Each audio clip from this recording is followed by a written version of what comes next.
अस्सलाम वालेकुम वरहमतुल्लाहि वबरकातुहू। आज की इस वीडियो में मैं बिग बैंग के बारे में बात करूंगा और ये टेलीस्कोप, माइक्रोस्कोप और उसका नाम जो प्लानेट है क्यों पड़ा, या ग्रह ही क्यों कहते हैं, क्या इस धरती पे ही हमें रहना पॉसिबल है, मंगल ग्रह पे भी रह सकते हैं या नहीं रह सकते, और इसके बारे में धार्मिक बुक का क्या कहना है, जैसे क्या कहती है। तो सबसे पहले मैं साइंस के बारे में जानना चाहूँगा कि साइंस क्या कहती है। ये जो बच्चे 10th में पढ़ रहे हो या 12th में पढ़ रहे हो, 12th में पढ़ रहे हैं तो उसके लिए तो काफ़ी और इम्पोर्टेंट है, जो 10th में पढ़ रहे हैं उसके लिए भी इम्पोर्टेंट है, और जो पढ़ाई नहीं करते बिल्कुल इसको छोड़ चुके हैं उसके लिए भी ये काफ़ी इम्पोर्टेंट है। इसलिए कुछ वीडियो मैंने देखा है कि जिनका कहना था कि अगर आप इन थ्योरी को यानी बिग बैंग के बारे में ज़्यादा डिटेल में पढ़ लेंगे तो आपका भरोसा अपने रिलीजन पे कम हो जाएगा, लेकिन ऐसा बिल्कुल भी नहीं है। अगर ऐसा होता तो बड़े बड़े साइंटिस्टों का कहना है कि ऐसा नहीं। दुनिया कब बनी, सबसे बड़ा सवाल है, और इसके बारे में साइंस क्या कहती है, और साइंस इसके बारे में पता कब लगाया। तो क्या सबसे पहले दुनिया में आने वाले जो व्यक्ति हैं उनका नाम है आदम अलैहिस्सलाम, और उनके बाद उनकी बीवी पैदा हुई हव्वा अलैहिस्सलाम, और उनसे बहुत सारे मर्द और औरतें फैल गए। तो क्या उस वक्त में भी लोग साइंस पढ़ते थे, फिजिक्स की बुक पढ़ा करते थे, केमिस्ट्री की बुक पढ़ा करते थे? तो आप कहेंगे बिल्कुल भी नहीं। उस टाइम में ये किताबें हुआ नहीं करती थी, और उस वक्त में लोग इतनी सारी किताबें नहीं थी। जैसे ठीक वैसे ही जैसे अगर आप अभी 5G का इस्तेमाल करते हैं, और आज से 10 साल पहले या 2 साल या 4 साल पहले के बारे में बात किया जाए, तो क्या आप 5G इस्तेमाल करते थे? या अगर मोबाइल का इस्तेमाल अभी हम कर रहे हैं, क्या आज से महात्मा गांधी के वक्त में मोबाइल हुआ करता था? तो इसी तरह जो साइंस कहती है कि ये जो बिग बैंग थ्योरी है, या आसमान फैल रहा है, या ग्रह है, ये सब कब से स्टार्ट हुआ, कब से शुरू हुआ? तो हम सभी जानते हैं कि 1927 में 1927 ईस्वी में एक साइंटिस्ट यानी लेमेत्रे था। क्या नाम था? लेमेत्रे, जिनका कहना था कि ये जो आकाश है यानी यूनिवर्स है हमारा, वो फैल रहा है। तो डायरेक्टली ऐसी तो नहीं कहा होगा, उनका कुछ ना कुछ बेसिस रहा होगा, उसके कहने का कोई उनके कहने के पीछे कुछ ना कुछ वजह रही होगी। तो उनका कहने का अर्थ ये था कि जैसे आकाश फैल रहा है, इसलिए फैल रहा है कि अगर हम किसी भी एग्जांपल दिया कि जैसे कोई गाड़ी है, कोई एम्बुलेंस गाड़ी है, वो हमसे साउंड उसकी रहती है, तो जैसे ही पास रहती है तो उनकी आवाज़ कुछ ना कुछ होती है, और जैसे जैसे वो दूर जाती जाती है उनकी आवाज़ में क्या होता है? तो आप कहेंगे उनकी आवाज़ में कमी आती जाती है। कहने का मतलब उसी को हम अंग्रेज़ों की भाषा में कहते हैं फ्रीक्वेंसी, मतलब आवाज़ में कमी होना यानी फ्रीक्वेंसी का घट जाना, जैसे जैसे आवाज़ का बढ़ना यानी फ्रीक्वेंसी का बढ़ जाना। तो कहने का मतलब कि जैसे साउंड दूर जाने से आवाज़ कम होती है, उसी तरह जो कलर है, जो जैसे जैसे आपसे दूर जाएगा उसका वेवलेंथ बढ़ता जाएगा। समझ में नहीं आया? यानी कोई कलर है जैसे जो आपके पास है, तो जैसे जैसे पास आएगा वो ब्लू होता जाएगा, और जैसे जैसे दूर होता जाएगा वो उसका जो कलर है वो रेडिश होता नजर आएगा, यानी कलर का जो कलर है वो लाल होता नजर आएगा। फिर भी नहीं समझ में आएगा। जैसे सन हमारे पास में नज़दीक में जब दोपहर में होता है 12 बजे, तो कलर कैसा होता है? वाइट होता है, और जब हम शाम में देखते हैं तो सन का कलर कैसा हो जाता है? रेड कलर का। ऐसा क्यों? जो पास में होता है तो उसका कलर सफ़ेद यानी वाइट यानी ब्लू होता है, और जैसे जैसे दूर जाता है उसका कलर डाउन होता जाता है और रेडिश की तरफ वो फैलता जाता है, और रेड का वेवलेंथ सबसे ज़्यादा होता है। कहने का मतलब कि वेवलेंथ बढ़ता जाता है, राइट? तो उन्होंने एक बात कही कि कोई भी कलर जैसे जैसे कोई भी जो कलर है जैसे जैसे हमसे दूर जाता जाएगा वो रेड होता जाएगा, तो उसी को कहते हैं रेड शिफ्ट। क्या कहते हैं? Red shift. उन्होंने इस बेसिस पे कहा कि हमारा जो यूनिवर्स है फैल रहा है। कैसे? कि जो भी तारा है वो हमसे आहिस्ता आहिस्ता दूर होता जा रहा है, जो भी प्लानेट है वो हमसे आहिस्ता आहिस्ता दूर होता जा रहा है। तो फिर वो कैसे कहा, इन्होंने कहा होगा? तो इनके कहने के पीछे वजह है, जैसे जैसे दूर जाता है वो कलर लाल होता नजर आ रहा है। तो मतलब जैसे जैसे उनका कहना था कि ब्रह्मांड फैल रहा है और आहिस्ता आहिस्ता लाल होता नजर आ रहा है, आहिस्ता आहिस्ता लाल होता नजर आ रहा है, ये फैल रहा है। यानी ये जो फैल रहा है तो ये आहिस्ता आहिस्ता रेडिश होता नजर आ रहा है, जो भी जो तारे हैं वो लाल होता जा रहा है, इसका मतलब फैल रहा है। और जब एक्सपेंड कर रहा है, फैल रहा है, तो जरूर उससे पहले थोड़ा और छोटा रहा होगा, उससे पहले और छोटा रहा होगा, इससे पहले और भी छोटा रहा होगा, इससे पहले और भी छोटा रहा होगा, और इससे पहले और भी छोटा रहा होगा। इस बेस पे उन्होंने कहा कि ये जो हमारा ब्रह्मांड है, आकाश है, यानी यूनिवर्स है, वो फैल रहा है। 1927 में लेमेत्रे ने कहा, 1928 में, बल्कि 1929 में हबल ने कहा, HUBBLE हबल ने कहा। 1948 में जब एक और साइंटिस्ट आया जिसका नाम था फ्रेड होयल, इन्होंने एक रेडियो पे प्रोग्राम दे रहा था, उसमें उन्होंने मजाक में बिग बैंग कहा, और ये बातें एक्सेप्ट हो जाती है। और 1965 में ये फाइनली एक्सेप्ट किया जाता है कि रियली हमारा जो ब्रह्मांड है, यूनिवर्स है, वो एक सिंगल पॉइंट पे था, और उससे वो फैलते फैलते फैलते फैलते फैल रहा है, और वो फैलता जा रहा है, अभी रुका नहीं है, बाकी फैलता जा रहा है।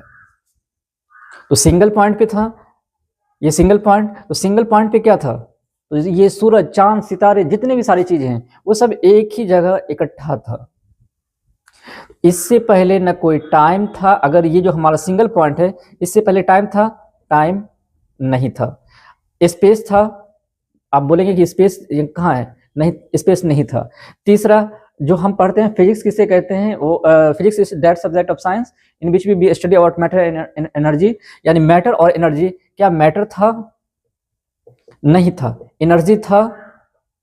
नहीं था। तो न समय था, ना ही हमारे पास स्पेस था, ना हमारे पास कोई पदार्थ था, ना ही हमें ऊर्जा था, ना ही हमें एनर्जी था। तो ये सब की जो शुरुआत होती है, ये इसके बाद से होती है। इससे पहले अगर फिर सवाल आता है, ये जो पॉइंट है, स्टेट है, इसी को हम कहते हैं स्टेट ऑफ सिंगुलैरिटी।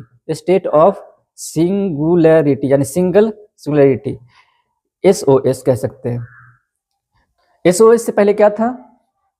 टाइम नहीं था, स्पेस नहीं था, मैटर नहीं था, एनर्जी नहीं था। तो इसी को जब इसके बारे में पढ़ते हैं तो कहते हैं कि physics is that subject of science in which we study about matter energy. तो एक वीडियो में आपने देखा होगा कि सवाल करते हैं वो शायद जावेद साहब कि ये जो टाइम है, मतलब जो जिस टाइम बिग बैंग हुआ उससे पहले क्या था? तो ठीक है, इससे पहले तो कोई टाइम ही नहीं है, इसके बारे में टाइम था ही नहीं, तो उससे पहले का टाइम मेंशन करना बेटर है ही नहीं, उससे पहले कोई टाइम ही नहीं था। तो टाइम का जो शुरुआत होता है, यहीं से टाइम की शुरुआत होती है, यहीं से फिर टाइम, स्पेस और भी चीज़ों की स्टार्ट होती है। तो यहाँ पे माना जाता है कि ये जो हमारा मैटर, ये जो यहाँ पे क्या था, तो यहाँ पे बहुत ज़्यादा डेंस, मतलब high density high, temperature infinite, बहुत ज़्यादा टेम्परेचर के साथ ये एक पॉइंट पे सिंगल कनेक्ट था, मतलब जुड़ा हुआ था। अचानक बताया जाता है कि 10⁻32 10 का पावर -32 सेकेंड के आसपास, इतना शॉर्ट इंटरवल में ये क्या होता है? ये विस्फोट होता है, ये दूर हो जाता है आपस में। और यहाँ से हमें क्या होता है, थोड़ा और बढ़ेंगे आगे, तो यहाँ पे 10 का पावर माइनस, मतलब ये सेकेंडों में है, 10 का पावर -6 पर जाएंगे, तो यहाँ पे आहिस्ता आहिस्ता ये हमारा कुछ फॉर्म करेगा। और ये क्या फॉर्म करता है?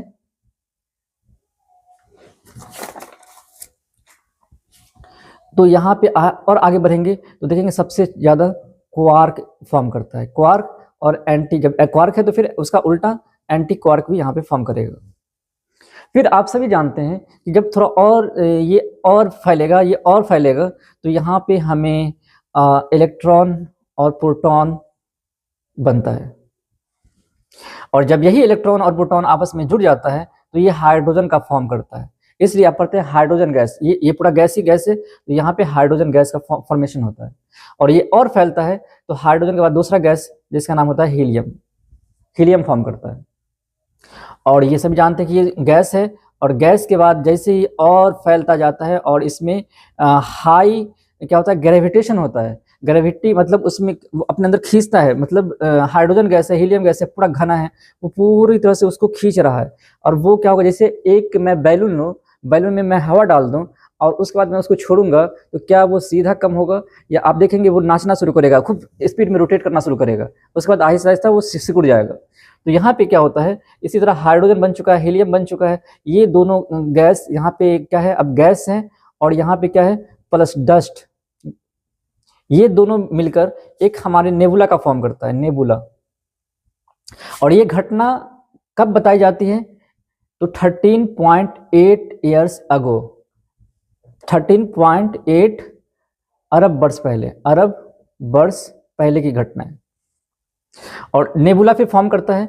अब ये नेबुला में इतनी हाई ग्रेविटेशन होती है, और ग्रेविटेशन के बाद जब इसके अंदर गैस होता है और ये रोटेट करना शुरू करता है, नाचना शुरू करता है।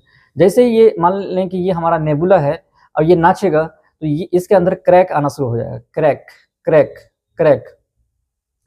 और जब ये क्रैक आना शुरू हुआ तो आप ये बता सकते हैं कि अगर कोई हमारा ये जो सॉलिड है, ये मतलब ये हमारा कोई सॉलिड है, उसके अंदर ये है, ये है, ये है और ये है, राइट।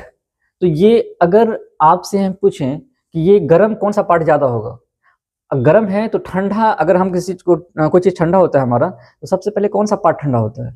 तो आप कहेंगे, मान लेता हूँ मैं ये A B C D E है, तो कौन सा पार्ट पहले ठंडा होना चाहेगा? तो पहले बाहर वाला पार्ट ठंडा होता है, फिर उसके बाद अंदर वाला पार्ट, फिर उसके बाद अंदर वाला पार्ट, फिर उसके बाद अंदर वाला पार्ट। और ये जैसे ठंडा होगा, ठंडा होने से क्या होता है कि वो अगर गैस है, गैस ठंडा होगा तो लिक्विड बनेगा, और लिक्विड ठंडा होगा तो आपको मालूम है ये सॉलिड बनता है। ये तो आपको अच्छे से मालूम है। तो यही चीज़ क्या होता है, ये ठंडा होना शुरू हो जाता है।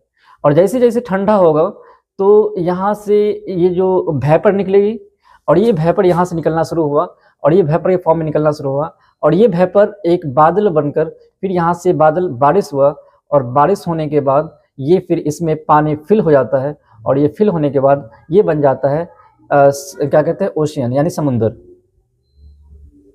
और ये हमारा रहता है पृथ्वी यानी अर्थ। लेकिन ये हर अर्थ इतना हॉट है, अभी रहने लायक नहीं है।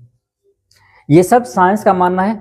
कब से लेकर 1927 से ये सोचना शुरू हुआ, और आहिस्ता आहिस्ता 1965 में ये जाके इसको प्रूफ मिला है। उसके बाद ये अर्थ, ये गर्म है, ये ठंडा हुआ, फिर इसी तरह ये आहिस्ता से ठंडा होगा, तो ये यहाँ पे क्या फॉर्म करेगा, कुछ ना कुछ फॉर्म कर देगा, मतलब सॉलिड बन जाएगा, और ये अपने ही एक्सिस में नाचना शुरू कर देगा, नाचता रहेगा नाचता रहेगा। फिर दूसरा है, ये भी दो से अपने ऑर्बिट में ये ठंडा होगा, ये भी अपना नाचना शुरू करेगा, इस पर रोटेट करना शुरू करेगा, इस पर रोटेट करता रहेगा। तो एक रोटेशन, दूसरा रोटेशन, तीसरा रोटेशन, और जो सेंटर में जो था, तो वो सेंटर में अभी भी हॉट है, और वो हॉट को हम कहते हैं सूरज। ये अभी भी गर्म है, ये ठंडा नहीं हुआ है, और ये कभी ठंडा होगा भी नहीं। जब ठंडा होगा, धरती खत्म, दुनिया खत्म हो जाएगा। तो ये हम बुक में पढ़ते हैं, ये हमारा सन है, इसके चारों तरफ ऐसे चक्कर लगाता है। ये ऐसे चक्कर नहीं लगाता है, ये ऐसे चक्कर लगाता है, ये ऐसे ऐसे ऐसे, फिर ये नजदीक है। तो ये यहाँ से जो ये सूरज है हमारा, ये क्या है, ये सिंगुलरिटी है, ये हमारा जो बन गया क्या, सन। और जैसे जैसे ये ऑर्बिट आगे बढ़ते जाएंगे, ये ऑर्बिट और फैलता जाएगा, और ये और फैलता ही जाएगा। बहरहाल मैं कहाँ पे पहुंचा, नेबुला। नेबुला से फिर क्या फॉर्म हुआ, ये हमारा जो अर्थ है, मतलब जितने भी सारे प्लैनेट हैं वो फॉर्म हुए आहिस्ता आहिस्ता, और ये सब अपने अपने एक्सिस पे रोटेट कर रहा है। 1965, बार बार मैं कह रहा हूँ 1965। अब मैं थोड़ी सी कुरान शरीफ की आयत पढ़ने की कोशिश करता हूँ, देखता हूँ कुरान शरीफ इसके बारे में क्या कहता है। तो आप सभी को मालूम है कि सूरह अंबिया 21 और 30 आयत नंबर 30 में अल्लाह ताला क्या फरमाते हैं, अवलम यरल्लज़ीना कफरू अन्ना समावाति वल अर्ज़ कानता रतकन फफतकनाहुमा वजअलना मिनल माइ कुल्लु शैइन हय्य अफला युमिनून। यानी क्या काफिरों ने नहीं देखा कि जमीन और आसमान एक थे, हमने दोनों को अलग कर दिया, हमने दोनों को जुदा कर दिया। और यही क्या, इस आसमान और जमीन एक था, क्या ये अलग नहीं हुआ है? दूसरे नंबर पे सूरह अद-दारियात 51-47 में अल्लाह ताला फरमाते हैं, और हमने आसमान को पावर से पैदा किया, शक्ति से पैदा किया, और निसंदेह हम आकाश को फैला रहे हैं। यही बात कही जा रही है। ये फैला रहे कौन कह रहा है? लेमेत्रे। और लेमेत्रे कौन था? ये पादरी था, यानी ईसाई था। और आप सभी जानते हैं कि ईसाई लोग कितने कट्टर होते हैं अपनी किताबों के मामले में, बुक को कितना स्टडी करते हैं, अपने धार्मिक बुकों को। तो उन्होंने ये कहा, हो सकता है वो अपनी किताबों में इस तरह का कुछ प्रमाण पाया हो। और इसके लिए हम ये भी जानते हैं कि एक साइंटिस्ट जिसका नाम था आइंस्टाइन, उन्होंने क्या कहा था कि science without religion is lame and religion without science without religion is lame and religion without science is blind. ऐसा क्यों कहा था उन्होंने?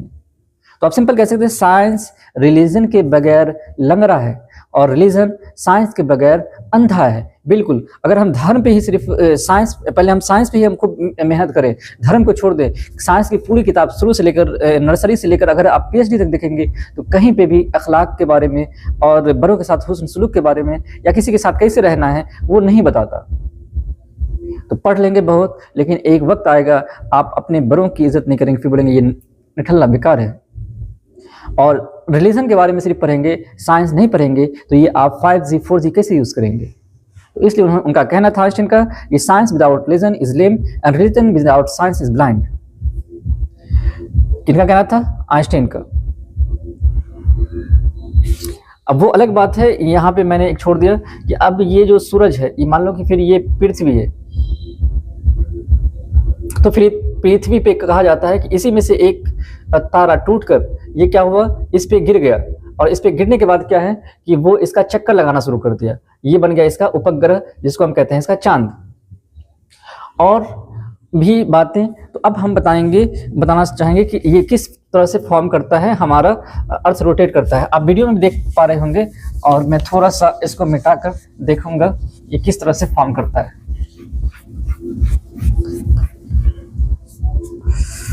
तो ये सिंगुलरिटी सूरज के फिर और दूरी पे जाएंगे तो ये, फिर ये दूसरा, फिर तीसरा, फिर चौथा, फिर पांचवा, और ये फिर छठा, यानी ये ऐसे ऐसे फैल रहा है।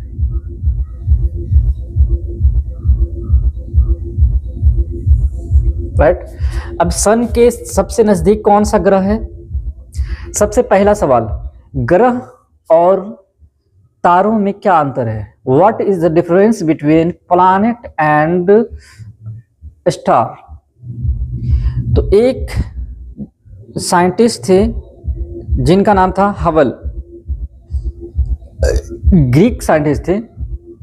उन्होंने आसमान को देखा और काफी दिन तक देखने के बाद उन्होंने नोटिस किया कि एक जो पॉइंट है वो स्टैटिक पोजीशन पे है, मतलब रुका हुआ है, और एक जो है वो नजर आता है फिर डूबता है, नजर आता है फिर डूबता है। तो जो स्टैटिक है वो ये मान लो कि ये हमारा स्टार मैं बना देता हूँ, यानी नजर आता है फिर रुकता है, तो ये क्या है, रुका हुआ है, स्टैटिक में है। और एक जो ये प्लैनेट है वो ऊपर जाता है, मतलब ये टिमटिमाता नहीं है, ये मूव कर रहा है, आगे की तरफ बढ़ रहा है, मतलब मोशन में है। आसमान में आप भी देखेंगे, हम इंडियन में तो आसान है कि जब तारा निकालना होता है तो हम अपने घर वालों से पूछते हैं कि तारा चांद जो निकलता है तो किधर निकलेगा, तो घर वाले कहते हैं कि ठीक उसी पोजीशन पे चांद देखना है जहाँ पे एक तारा नजर आएगा, उसी के आसपास तारा नजर आएगा, उसी के आसपास एक चांद निकलेगा शाम के आसपास। तो वो रियली तारा नहीं बल्कि वो एक प्लैनेट होता है, और उसी को हम कहते हैं शुक्र। और आपको मालूम है कि जो शुक्र ग्रह है वो कब दिखाई देता है? तो वो हमें दिखाई देता है या तो सूरज निकलने से पहले और सूरज डूबने के बाद। तो सबसे पहले मोशन, ग्रीक में मोशन को क्या कहते हैं? गति। मोशन को कहते हैं प्लैनेट, कहते हैं प्लैनेट। प्लैनेट का मतलब होता है चलता हुआ, तो चलता हुआ का नाम उन्होंने दिया, अरे वाह ये चल रहा है, यानी कहने का मतलब ये हमारा प्लैनेट है, यानी ये मोशन में है। और जो टिमटिमा रहा था तो उन्होंने स्टैटिक अवस्था में था, उसे उन्होंने कहा कि ये हमारा स्टार होगा। इसको हम अपने नॉर्मल आईज से भी देख सकते हैं, जैसा कि मैं इस वीडियो में यहाँ पे लगा रहा हूँ, आप देखेंगे तो कुछ इस तरह का दिखाई देगा। मैंने इसको मोबाइल की हेल्प से जूम करके देखा तो कुछ इस तरह का आया, किस तरह से ये नाच रहा है। तो अब इनका नाम कैसे पड़ेगा कि ये हम जानते हैं कि सूरज के सबसे नजदीक कौन सा ग्रह है, तो इसको कहते हैं मरकरी। मरकरी यानी क्या होगा? मरकरी को हिंदी में कहते हैं बुध। अब इसका नाम मरकरी क्यों पड़ा और इसका नाम बुध क्यों पड़ा? ये सभी हिंदू, ये जो ग्रीक्स है उनके देवी देवता थे और ये हिंदुस्तान में देवी देवता कहा जाता है और ये सबसे फास्ट देवी देवता है, सबसे ज़्यादा स्पीड इनकी होती है। तो इसकी वजह से उन्होंने इनका नाम रख दिया। ये सूरज से काफ़ी नज़दीक है और ये काफ़ी फास्ट चलता है, इसलिए उन्होंने रखा इसका नाम मरकरी देवता और इसका नाम बुध पूर्णिमा भी आप नाम सुने होंगे, बुध देवता। और ये बहुत फास्ट। अब बताइए कि ये इसका ऑर्बिट इतना है तो ये फास्ट चलेगा, पूरा चक्कर लगाएगा, या ये फास्ट चक्कर लगाएगा? तो आप सिंपल कह सकते हैं इसका कम पाथ है तो सबसे ज़्यादा फास्ट कौन चलेगा? तो ये चलेगा। मतलब ये जो एक सूरज का पूरा चक्कर जो परिक्रमा लगाते हैं, यानी पूरा चक्कर लगाता है, तो वो सिंपल 88 दिन में चक्कर, 88 डेज में चक्कर लगाता है। इन सब के बारे में हम देखेंगे क्लास 12 में फिजिक्स में हम पढ़ते हैं ये चक्कर कैसे हम फाइंड आउट करते हैं। जो सूरज का वेट है, मास है, वो हम कैसे फाइंड आउट करते हैं? क्या उसको हम सूरज की धरती को तौल कर देखा है? नहीं। उसके लिए कोई मेथड है जिसको हम कहते हैं पैरेलैक्स मेथड। बहुत सारे मेथड है, हम जो क्लास 12 में पढ़ते हैं, 11 में पढ़ते हैं, उसको हम देखेंगे। तो बहरहाल ये कितना दिन में चक्कर लगाता है? तो कहेंगे 88 दिन में चक्कर लगाता है। फिर ये दूसरे नंबर पे आ जाता है, मरकरी प्लैनेट हो गया। अब दूसरा आता है बुध हो गया। अब दूसरे नंबर पे आएगा वेनस यानी शुक्र, वेनस यानी शुक्र। ये 225 दिन में 225 डेज में किसका है? यानी ये हमारे अर्थ का, ये सन का पूरा वन रोटेशन लेता है, चक्कर लगाता है। तो यहाँ पे 225 दिन बराबर 1 ईयर्स होता है, 1 ईयर्स। और हम इसके बाद तीसरे नंबर पे आता है हमारा अर्थ। अर्थ के ऑर्बिट बढ़ गया है तो क्या ऑर्बिट इससे कम डे में चक्कर लगाएगा या इससे ज्यादा डे में चक्कर लगाएगा? तो आप कह सकते हैं ये अर्थ जो है इसका चक्कर लगाता है 365 डेज में, 365 डेज। और ये 365 डेज बराबर होता है 1 ईयर्स। 365 और 360 लीप ईयर अप्रॉक्स आप मान लेंगे। तो ये जैसे जैसे ऑर्बिट बढ़ता जाता है, ऑर्बिट बढ़ता जाता है, यहाँ पे साल बढ़ता जाता है। मतलब ये साल आहिस्ता आहिस्ता बढ़ेगा। फिर और आगे बढ़ेंगे तो यहाँ पे हमारा अर्थ के बाद आएगा जिसको कहते हैं मार्स, यानी इसी को हम कहते हैं मंगल ग्रह। और ये जो है हमारा, इस पे 687 डेज में ये हमारा पूरा अर्थ, ये जो हमारा सन है, इसका चक्कर लगाता है। और फिर हम और आगे बढ़ेंगे तो यहाँ पे है 167.8 यानी 168 वर्ष में ये चक्कर लगाता है। किसका? 168 वर्ष में ये चक्कर लगाएगा। किसका? ये लास्ट में हमारा जो खोजा गया है इसका क्या नाम है? मार्स। तो फिर इसके बाद होगा मार्स हो गया है, तो इसके बाद होगा जुपिटर, फिर उसके बाद होगा सैटर्न, फिर उसके बाद आएगा और रह गया है क्या?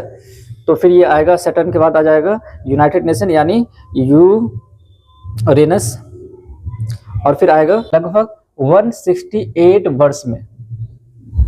हालांकि वो अलग बात है कि यहाँ पे 10 डेज के आसपास 10 दिन का एक दिन होता है। ये जो अपना पूरा एक्सिस रोटेट करता है तो वो कितने दिन में? तो लगभग ये 10 घंटे में ये अपना रोटेट कर लेता है। सूरह आराफ चैप्टर 7 आयत नंबर 25 में अल्लाह ताला फरमाते हैं कि जमीन में तुम रहोगे और उसी में मरोगे और उसी से तुम निकाले जाओगे। सूरह अंबिया आयत नंबर 33 यानी 33 में पढ़ेंगे। और वही है जिसने रात और दिन बनाए, सूरज और चांद पैदा किए, यानी सूरज पहले चांद बाद में। कितना सटीक। और सब अपने अपने फलक पर तैर रहे हैं, सब अपने अपने फलक पर तैर रहे हैं। सूरह अंबिया आयत नंबर 33। यानी आप देखेंगे सूरज अपना सूरज भी रोटेट कर रहा है, ये भी रोटेट कर रहा है, ये भी रोटेट कर रहा है, ये भी रोटेट कर रहा है।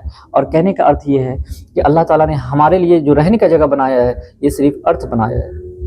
और साइंटिस्ट सब अपना कोशिश कर रहे हैं कि इस पे जाए तो इस पे कभी पानी नहीं मिलता है, इस पे कुछ और मिलता है, इस पे कुछ और मिलता है। रहने के लिए जगह क्या बनाया गया है? सिर्फ अर्थ। सूरह बकरा में अल्लाह ताला चैप्टर 2 आयत नंबर 22 में फरमाते हैं, वही है जिसने तुम्हारे लिए जमीन को बिछौना बनाया और आसमान को छत। यहाँ पे सूरज दिखाई दे रहा है और यहाँ पे हमारा अर्थ दिखाई दे रहा है।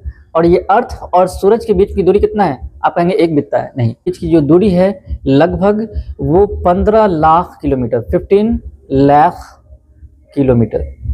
ये लगभग क्यों है? इसलिए कि 149.6 किलोमीटर, और ये आपको अच्छे से मालूम है कि ये जो हमारा ऑर्बिट है ये इलिप्टिकल है, और इलिप्टिकल की वजह से ये क्या है कि 147 और 152 के आसपास है, यानी इलिप्टिकल कभी जब दूर रहेगा तो इधर, कम रहेगा तो इधर, कहने का तो 150 लाख किलोमीटर है।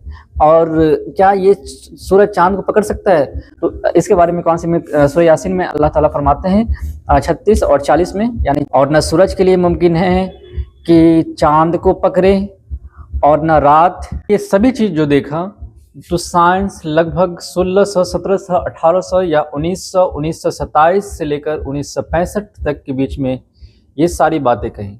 लेकिन कुरान शरीफ में आप ये जो चीज़ें मैंने बताई है वो लगभग आप सभी को मालूम है 610 ईस्वी से लेकर 23 साल की में लगभग 632 तक में ये लगभग इसका नुज़ुल हुआ है। कहने का मतलब ये ईस्वी, तो ये देखेंगे अभी हमारा 2025 चल रहा है, तो देखकर 1965 ईस्वी के बीच इस बताया गया, और ये 1965 में ये हमारा एक्सेप्ट हुआ। कहने का मतलब इधर देखेंगे तो 35 + 25 35 + 25 5 5 10 3 2 5 1 6, ये 60 साल पहले हमें पता लगा है बिग बैंग थ्योरी के बारे में। लेकिन इन सब के बारे में हमारा जो कुरान शरीफ है वो कब बता रहा है? आप कहेंगे लगभग 1400 ईयर्स एगो, 1400 साल पहले ये पता लगा है। तो ये कुरान शरीफ तो आज नहीं, हालांकि आज से लगभग 14 साल पहले बता रहा है इन सब के बारे में, लेकिन कुरान शरीफ फिर बताते चले ये हमारी साइंस की, विज्ञान की बुक नहीं है जो सब कुछ बताएगी कि क्या कैसे होता है। ये सिर्फ ये बताती है, निशानियाँ बताती है, मतलब अल्लाह ताला निशानियाँ सिर्फ इसमें बताते हैं, ना कि आपको हाइड्रोजन का बनना, हीलियम का बनना। हाँ, अल्लाह ताला ने इतना ज़रूर कहा है। क्या कहा है? तो सबसे पहले कुरान शरीफ की जो आयत उतरी है उसका नाम है इकरा बिस्मि रब्बिकल्लज़ी खलक, पढ़ो उस रब के नाम से जिसने तुम्हें पैदा किया।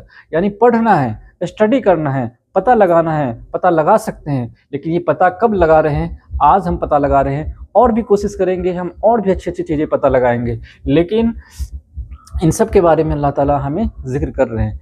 तो फिर भी मैं बताते चलूँ कि कोई भी चीज़ साइंस की book, hydrogen, helium, magnesium, lithium, ये सब जाकर आप इसमें ढूंढेंगे कुरान शरीफ में तो शायद नहीं मिलेगी, लेकिन बहुत सारी निशानियाँ मिलेंगी। आपको यहाँ पे बताते चलूँ कि जैसे जो सबसे पहले साइंटिस्टों ने देखा, क्या हम सभी ग्रहों को देख सकते हैं?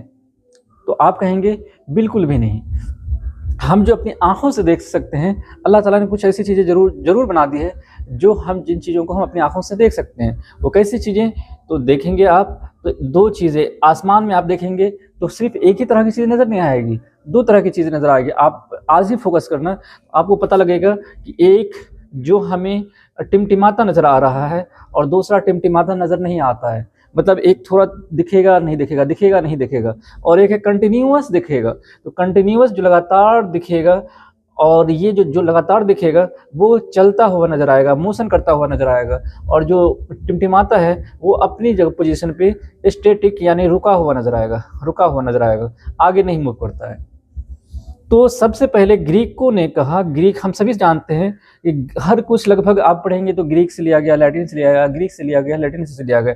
ये जो मैं जी लिख रहा हूँ, आर लिख रहा हूँ, ये सब जो है किससे लिया गया है? ग्रीक से लिया गया है। वो अगला टॉपिक होगा कि ग्रीक से कैसे लिया गया है। जैसे कि ABCD में पढ़ता हूँ तो ये ABCDE, तो ये सब हमारा ग्रीक से ही लिया गया है। कैसे? तो पहले अल्फ़ा हुआ करता था ग्रीक में, ग्रीक से बाद में आया लैटिन में क्या होता था?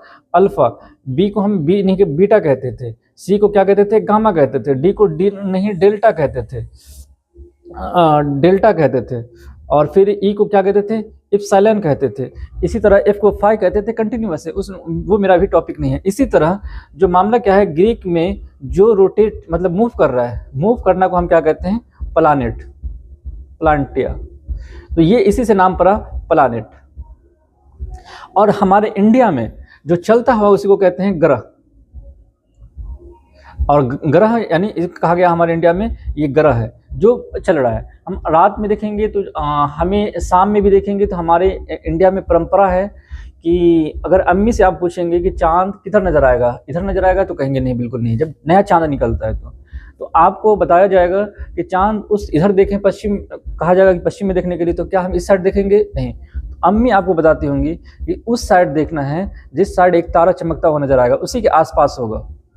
कहने का मतलब कि एक तारा तो हालांकि वो नहीं होता, वो होता है हमारा प्लानेट, यानी ग्रह होता है, उसी के आसपास होता है। और आप उस ग्रह का नाम है शुक्र ग्रह। और शुक्र को ग्रह को हम क्या कहते हैं? सुबह का तारा भी कहते हैं और शाम का भोर का तारा भी कहते हैं। जब सूरज डूबने लगता है तो वो ग्रह हमें दिखाई देती है। तो कहने का मतलब हम अपनी आंखों से कौन कौन से ग्रह को देख सकते हैं? शुक्र को भी देख सकते हैं। शुक्र के बाद सबसे बड़ा ग्रह कौन सा दिखाई देता है आपको? तो आप कहेंगे जुपिटर। जुपिटर को हम अपनी आंखों से देख सकते हैं, ये हमें दिखाई देता है। जैसा कि हम वीडियो में मैं लगा देता हूँ और आप देखेंगे कि ये जो हमारा जो ग्रह है, मैंने इसको मोबाइल से लेने की कोशिश किया है। दूसरी और चीज़ है कि अगर आप रात में देखेंगे, मोबाइल में फ़ोटो लेंगे अगर इसका तारा का, तो तारा का फ़ोटो नज़र नहीं आएगा, एक से प्लानेट का ही फ़ोटो नज़र आएगा। और ये कुछ इस तरह का वीडियो मैं आपको दिखाने की कोशिश कर रहा हूँ, दिख रहे होंगे। अपना मोबाइल लेंगे और उन तारों का फ़ोटो आप लेने की कोशिश करेंगे तो टिमटिमाती हुई चीज़ें का फ़ोटो नहीं आ पाएगा, और वो जो प्लानेट है उसका फ़ोटो बहुत अच्छे से आएगा, बहुत छोटा सा दिखेगा। उसी को आप जूम कर करके देखेंगे और जूम करके देखेंगे, वो आपको चलता बहुत फास्ट चलता है। आप मोबाइल को ऐसे स्टैटिक पोजीशन पे रखेंगे, लेकिन तुरंत स्पीड में इसे बढ़ता हुआ नज़र आएगा। तो कहने का मतलब ये हमारा प्लानेट है और ये हमारा क्या है? स्टार है। अब इसका नाम कौन कौन सा प्लानेट क्यों पड़ा? तो आप सभी जानते हैं कि ये हमारा सन है, सूरज है, सूरज है, सूरज है। अब सूरज के चारों ओर चक्कर कौन अपने अपने इसमें लगाता है, इसमें चक्कर लगाता है, अपने अपने ऑर्बिट में, यानी अपने अपने कक्ष में चक्कर लगाता है ना। तो ये चक्कर लगाता है, कौन चक्कर लगाता है? ये हमारा ग्रह है, ये हमारा ग्रह है, और ये इसी तरह और भी ग्रह है। तो सबसे नज़दीक जो ग्रह है उसका नाम है मंगल ग्रह, कौन सॉरी मरकरी, मरकरी यानी बुध ग्रह। हिंदू अपने देवताओं के नाम पे इसका क्या नाम रखा? बुध नाम रख दिया। और जो ग्रीक में है वहाँ भी एक जो मतलब उनके देवता है मरकरी माने जाते हैं, उनके नाम पे उन्होंने अपने रखा, जिसका नाम था मरकरी। तो सबसे ये फास्ट देवता है, मतलब बहुत तेज़ देवता है, वो बहुत तेज़ी में चक्कर लगाते हैं। इसका मतलब इसी का नाम दे दिया पहला ग्रह मरकरी ग्रह। फिर आगे जाएंगे तो उसका नाम पड़ जाएगा शुक्र ग्रह। फिर इसका नाम पड़ेगा पृथ्वी। फिर इसका नाम पड़ेगा क्या पड़ेगा? पृथ्वी के बाद मंगल ग्रह। फिर इसके बाद आप जाएंगे तो मंगल के बाद क्या नजर आएगा? जुपिटर यानी बृहस्पति ग्रह, बृहस्पति यानी जुपिटर। फिर और आगे जाएंगे तो आपको क्या नजर आएगा? सैटर्न नजर आएगा यानी शनि। फिर और आगे जाएंगे तो क्या नजर आएगा? सैटर्न हो गया, यूरेनस यानी अरुण। और फिर और आगे जाएंगे तो कहलाएगा वरुण। तो अभी के वक्त में तारा और जो ये है क्या कहते हैं प्लानेट है, उसको पहचानने का सबसे आसान तरीका है आप मोबाइल लें और उसको ऊपर की तरफ देखें, जो आपको दिखाई देगा जिनका फोटो आएगा वो आपका प्लानेट होगा, और जिनका फोटो नहीं आएगा वो आपका प्लानेट नहीं होगा। हालांकि आप अगर क्लास 12 फिजिक्स पढ़ें अच्छे से तो आप खुद भी इसका इस्तेमाल करके निकाल सकते हैं, जो लेंस का असल जो प्रैक्टिकल पढ़ाया नहीं जाता। जैसे ये हमारे पास क्या है, दो लेंस है। एक साइंटिस्ट था जिसका नाम था लिपर्ड से, जो हालांकि साइंटिस्ट नहीं था, वो आँख का जो डॉक्टर होता है वो था, चश्मे का काम करता था। तो उन्होंने आँख में चश्मा लगा लगा के देखता था। जैसे हम आपको कहेंगे कि ये क्वेश्चन पेपर दिखाई दे रहा है बायो का, आप देखेंगे तो ये आपको फोटो बड़ा दिखाई दे रहा है या छोटा दिखाई दे रहा है? आपको लग रहा होगा कि बड़ा फोटो है, और ये हमारे पास बड़ा लेंस है। इससे हम देखेंगे तो अब और थोड़ा सा शायद बिग साइज दिख रहा होगा। तो उन्होंने क्या किया कि जब दो लेंसों को आपस में अचानक किसी कारणवश उनकी नज़र पड़ गई, दो लेंस आगे पीछे से हो गया, तो वो उनको बड़ा नज़र आया। तो जो छोटी चीज़ है वो और बड़ा नज़र आया कैसे? जब हम छोटे लेंस को ये लिखी हुई चीज़ों की तरफ और बड़े चीज़ों को बड़े आँख के नज़दीक रखते हैं तो लगा कि और भी बड़ा साइज दिखने लगा। तो इससे उनके दिमाग में पहले आ चुका था, माइक्रोस्कोप की खोज हो चुकी थी।